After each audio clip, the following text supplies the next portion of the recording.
Well, it's a great joy and delight to greet you again in the wonderful name of our Lord and Saviour. We are going through the book of Acts. And today we find ourselves in Acts chapter 25. Acts 25. And I'll read from verse 13. That's on page 1682 in the Bibles, in the Pew Bibles. Acts chapter 25, and I'll read from verse 13. After some days, King Agrippa and Bernice came to Caesarea to greet Festus. When they'd been there many days, Festus laid Paul's case before the king, saying, There is a certain man left, a prisoner by Felix, about whom the chief priests and the elders of the Jews informed me, when I was in Jerusalem, asking for a judgment against him. To them I answered, It is not the custom of the Romans to deliver any man to destruction before the accused meets the accusers face to face and has opportunity to answer for himself concerning the charge against him. Therefore, when they had come together, without any delay, the next day I sat in the judgment seat and commanded the man to be brought in.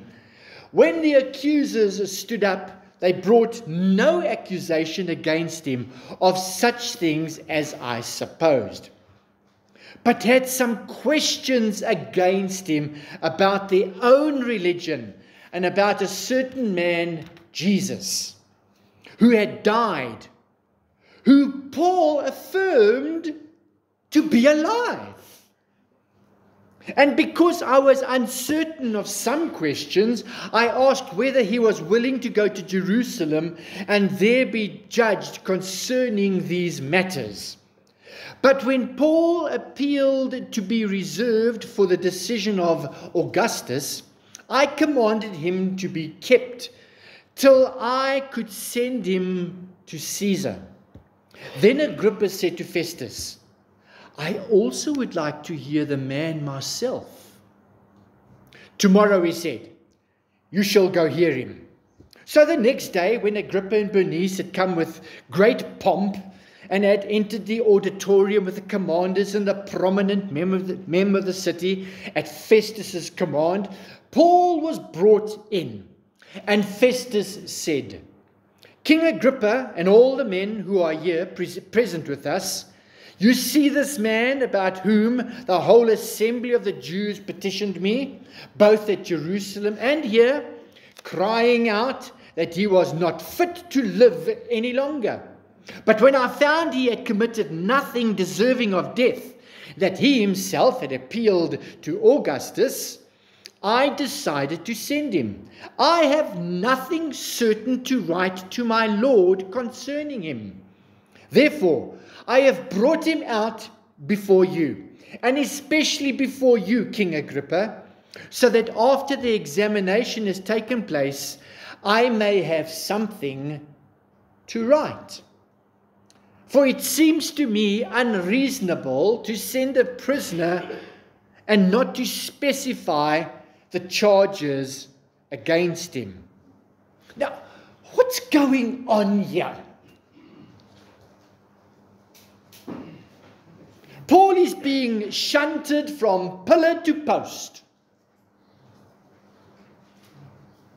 From Felix to Festus, now to Agrippa, and as you know, next to Caesar. They don't know what to do with him. What was his charge? Well, verse 19 summarizes Paul's offense. Verse 19.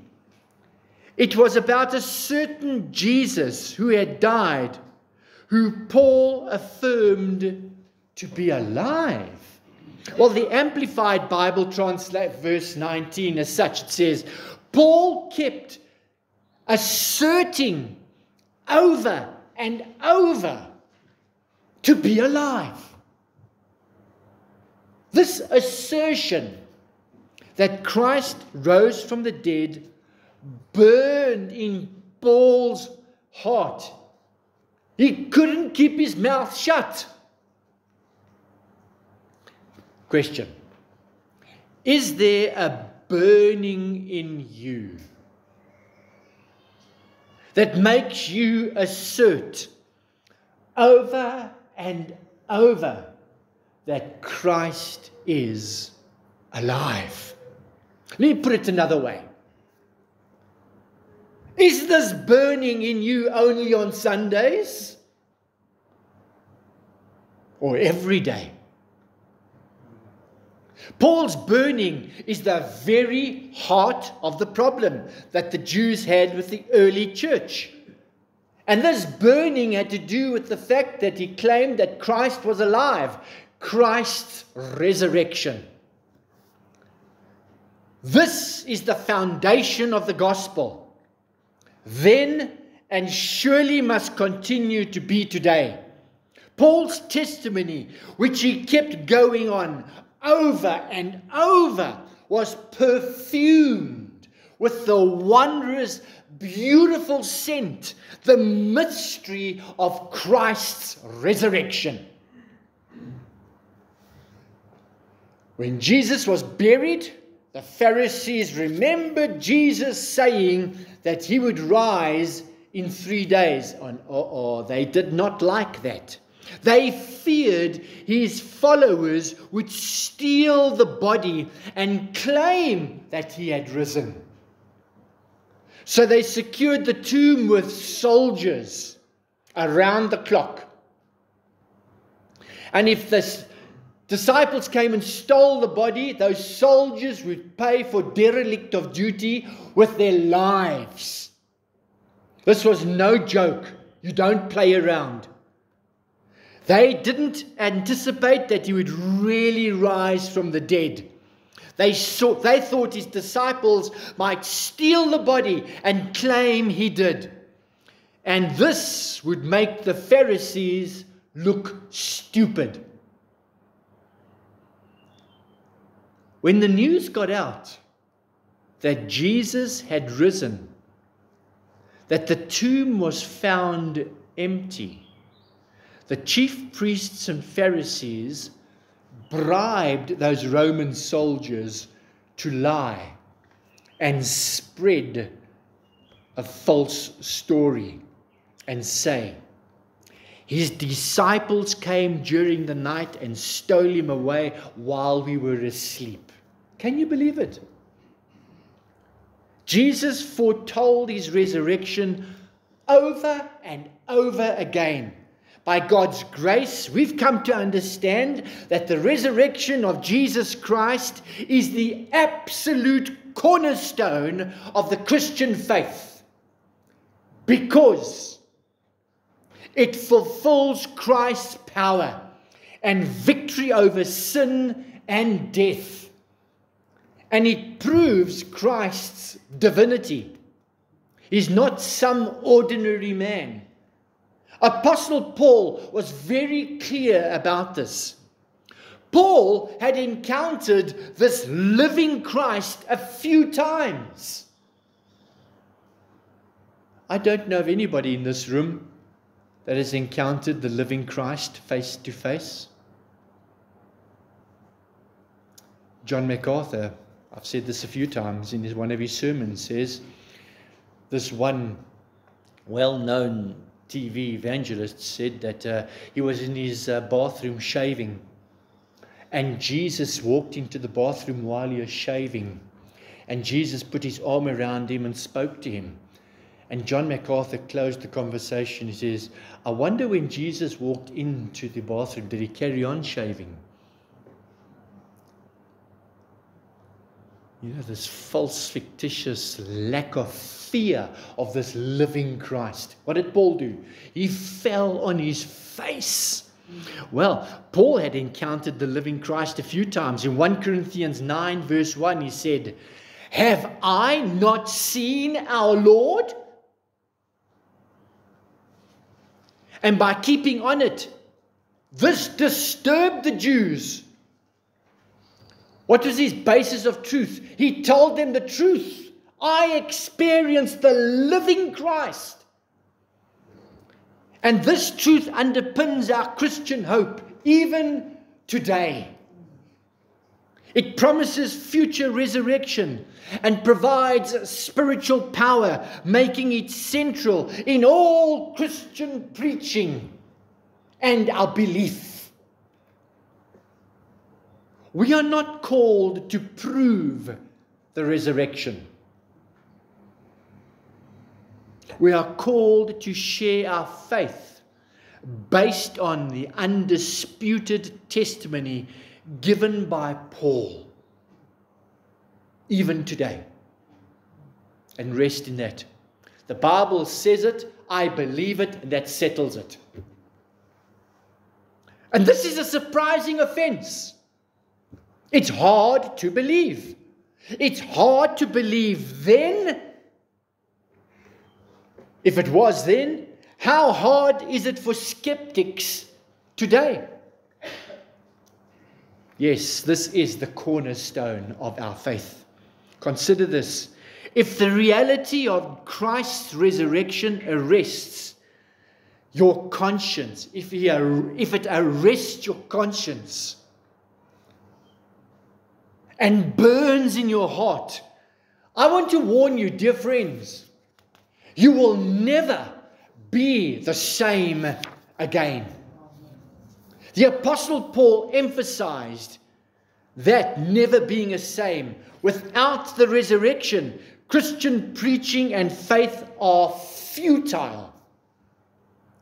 If you don't embrace and trust in the resurrection, I encourage you to read 1 Corinthians chapter 15, the whole chapter at home this week. We're not going to go through that today, but 1 Corinthians chapter 15. In that passage, Paul, inspired by the Holy Spirit, presents a magnificent argument of the centrality of Christ's resurrection.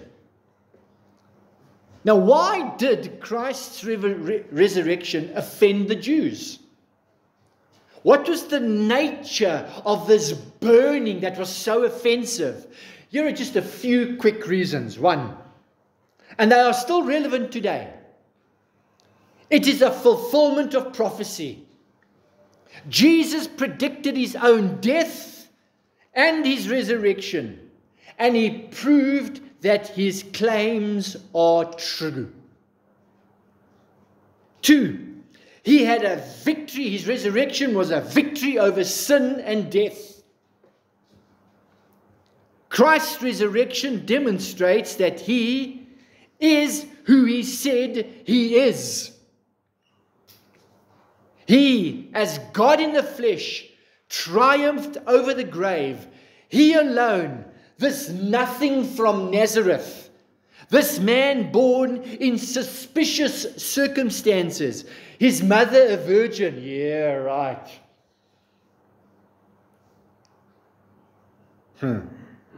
He had divine power to heal, forgive, and set the sinner free. They would have to admit that he indeed is who he said he is. They didn't like that. Thirdly, it presents hope and assurance.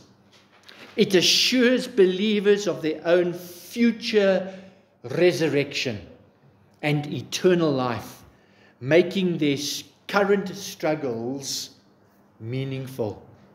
Yes, you heard me right. Making your current struggles meaningful. Don't waste your cancer. Don't waste your illness. Bring glory to God. These struggles can be made meaningful in Christ.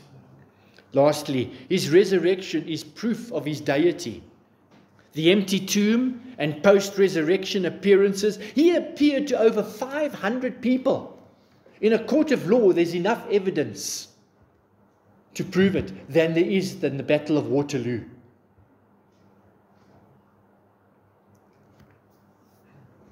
So his post-resurrection appearance served as powerful evidence of Christ's divine nature. Now I must read some portions of 1 Corinthians 15. Let the scripture argue its own case about Christ's resurrection. 1 Corinthians 15, now read verse 12.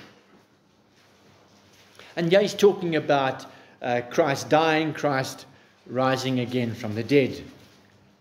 Verse 12, but if it is preached that Christ has been raised from the dead, how can some of you say that there is no resurrection of the dead? If there's no resurrection of the dead, then not even Christ has been raised. That's logical.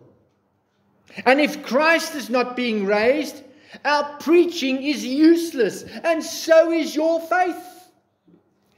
Today, we're wasting our time. Come, let's pack up and go home and have a braai. Verse 15.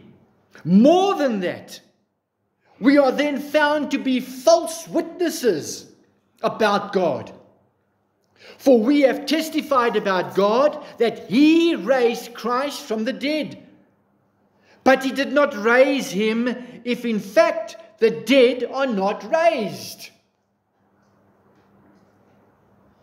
For if the dead are not raised, then Christ is not being raised either. And if Christ is not being raised, your faith is futile, and you are still in your sins.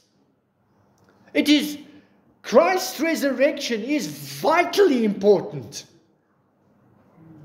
We thought the cross was vitally important, yes, but it cannot be extracted from the resurrection too.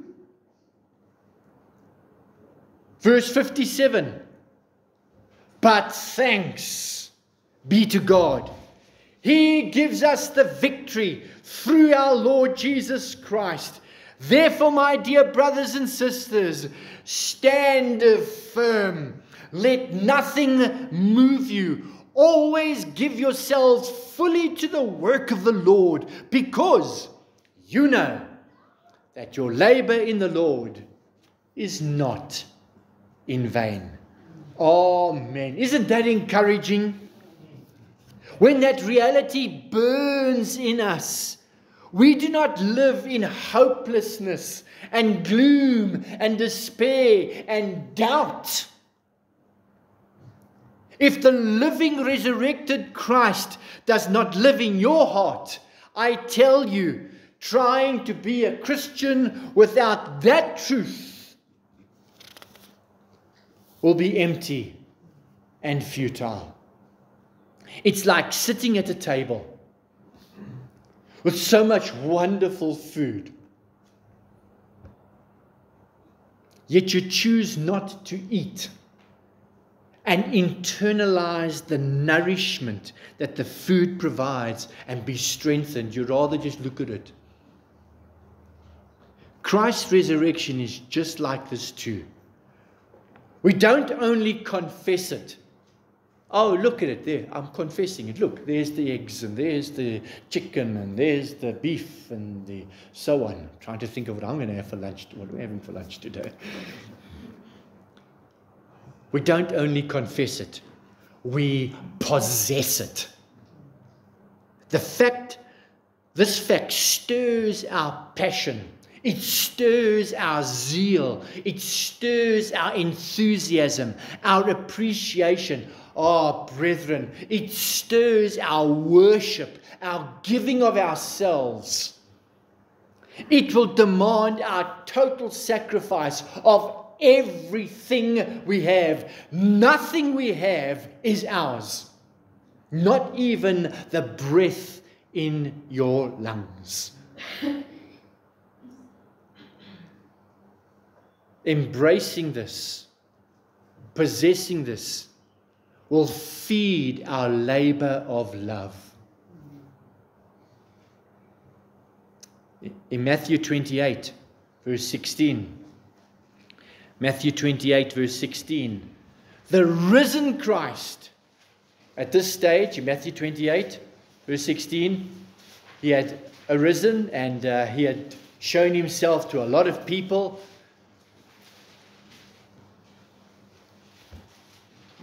And he invited them to his kitchen on the seashore and cooked some fish for them.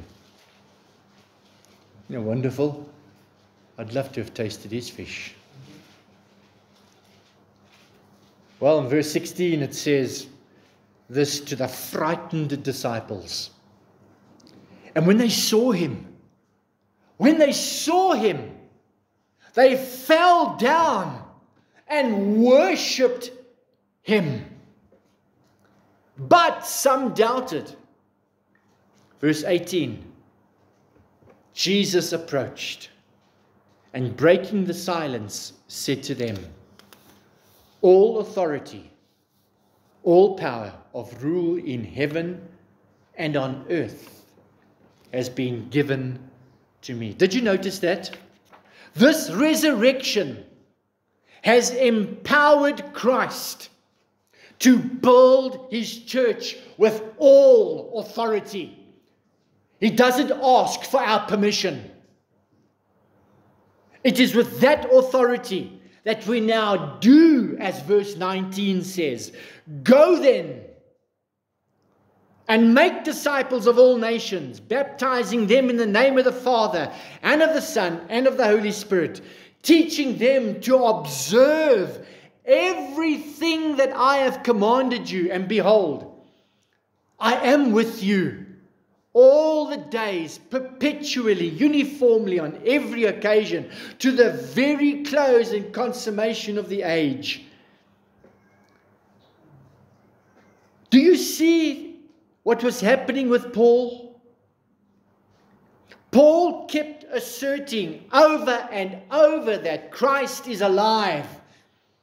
This truth was the fuel in his relationship and could be the fuel of your relationship in Christ and will help you in your ministry. It'll help you with your joy and your confidence and your assurance and your doubt, knowing that he accomplishes his pleasure with all authority. Amen. What a thrill! What a journey to collaborate with Christ in building his church. This is his mission. Missio Dei, God's mission. Many churches today are full of people who are fed empty words, clouds without water. They say they believe in the resurrection, as the demons do. You bet your life they believe in the resurrection. They've seen it themselves. But faith without obedience and action is pretended faith. It is bogus, fake. This is scandal. There is no perfume. Paul's insistence challenges us today. Are you prepared to ask the Holy Spirit to burn this truth in your conscience so that you could be called and you could be a beautiful, Christ-like aroma in this world, in our generation?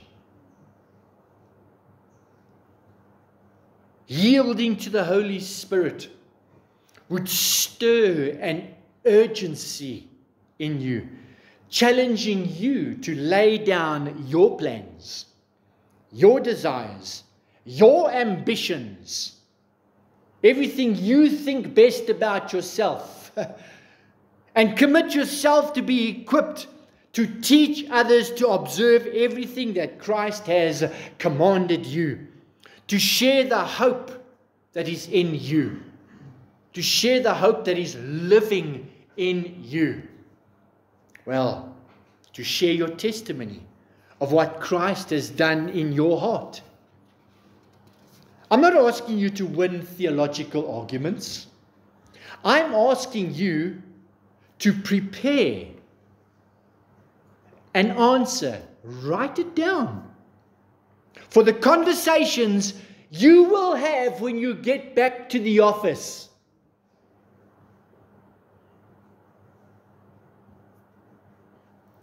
How was your leave, they ask.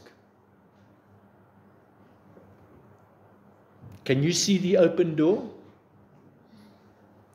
I wonder if you can see Felix and Agrippa and Bernice in front of you. Welcome or unwelcome, convenient or inconvenient, a door has been opened. This is a divine appointment. How was your leave? Your gracious argument or your gracious reply could be, it was a refreshing time. I had a quiet Christmas. You know, Christmas reminded me that the Creator was born to be crucified, but rose again. How was your holiday?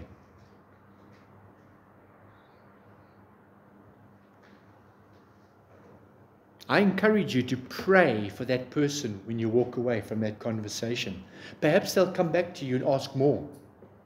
That's the time then to start answering questions.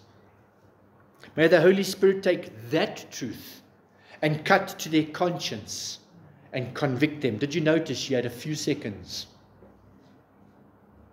But vital seconds. You may want to give them this invitation. You'll find a lot more there in the entrance hall over there to come and visit us.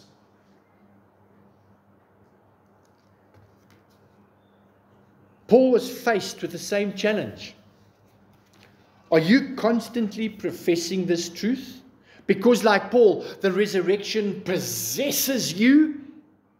Turn to him today. He will transform. Folks, he will transform your relationship with him. If your Christian experience is boring, needs a little bit of deodorant, he will refresh you. When our Christian example does not release an aroma, the presence of the living, victorious, loving, faithful Christ, we become sour, unattractive, spiritual people with a body odor that is really not great. I'm talking figuratively. I think you understand what I'm getting at. Therefore, we must constantly wash our affections, wash our behavior, our habits, our choices, our conversation, our thinking, and spray our souls with the perfume of the glorious truth of this resurrection. Paul wrote to the church in 2 Corinthians 2, verse 14. I'll give you a chance to find it. 2 Corinthians 2, verse 14.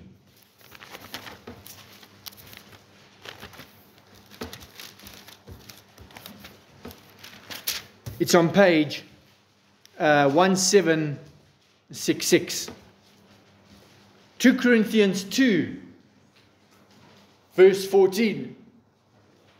But thanks be to God, who in Christ always leads us in triumph, as trophies of Christ's victory, and through us spreads and makes evident the fragrance of the knowledge of God everywhere. For we are the sweet fragrance of Christ unto God among those who are being saved and among those who are perishing. To the latter, that means those who are unrepentant and those who are perishing, it is the aroma from death to death, a fatal odor, the smell of doom. To the former, those who have surrendered to Christ, it is the aroma from life to life, a vital fragrance, living and fresh. I warn you, this message will not be tolerated by many, even those close to you, whom you love. It is in a spiritual sense. Romans 3 warns us to appreciate this fact. The unrepentant, in Romans 3, you can read about that, verse 10 onwards. The unrepentant prefer the smell of their own throats. It smells like an open tomb. It's like a decaying corpse. That's really gross. Like the Pharisees, they hate this topic. But you possess this with all your might. It is the cornerstone of your faith. It will not be easy. How do believers spread this aroma? Pastor, help me. Give me some instruction. How can I? Practical help. Well, through our words. Speak of Christ. Speak. Speak what He's done in you. Speak. By our deeds. Performing acts of Christ-like love and service. Thirdly, live authentically. Friends, equip yourself with biblical truth at Bible studies. Rediscover Church. One of my concerns in the church today is that there are many who are de-churched. They are dating the church, but never join the church or marry their girlfriend. Is to bring them into the church, that they become functional parts of the body, the local body. Rediscover church in a meaningful way. There you will smell the aroma of the glorious gospel. You see people laboring in Christ with you. So please join us on the 18th of January. You will be blessed. We'll be handing out some booklets and stuff like that for you.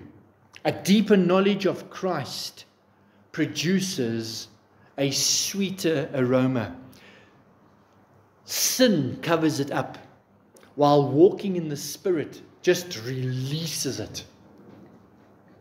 In essence, the aroma of the gospel is the palpable presence of the living Christ in you. His presence will impact your world.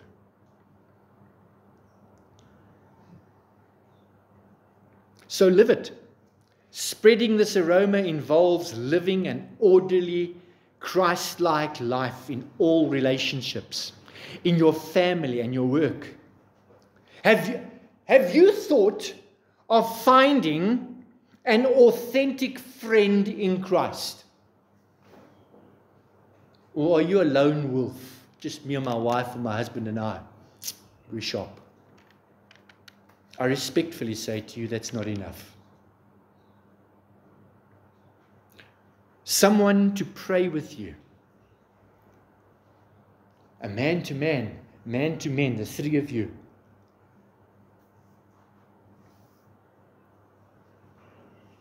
And to encourage one another. We do not know what 2026 will bring. Whatever you will face. You may face hostility just like Paul did.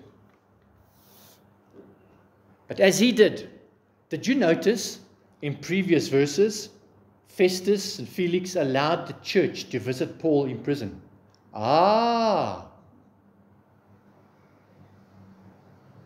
The church ministered one to another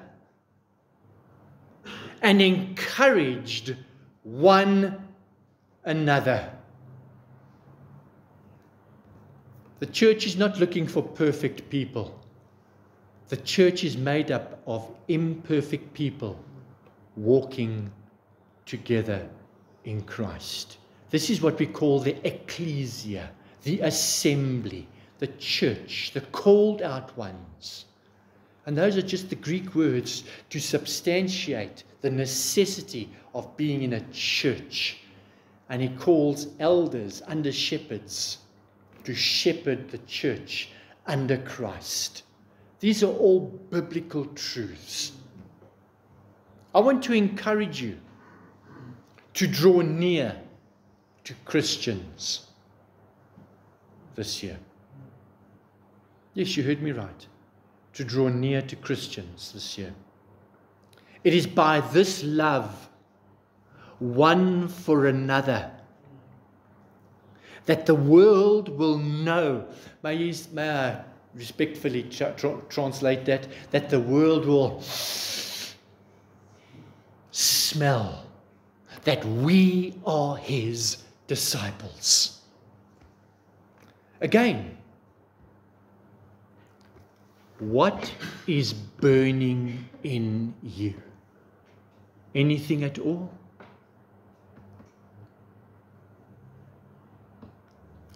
My Father in heaven, thank you for the wonderful joy and privilege we have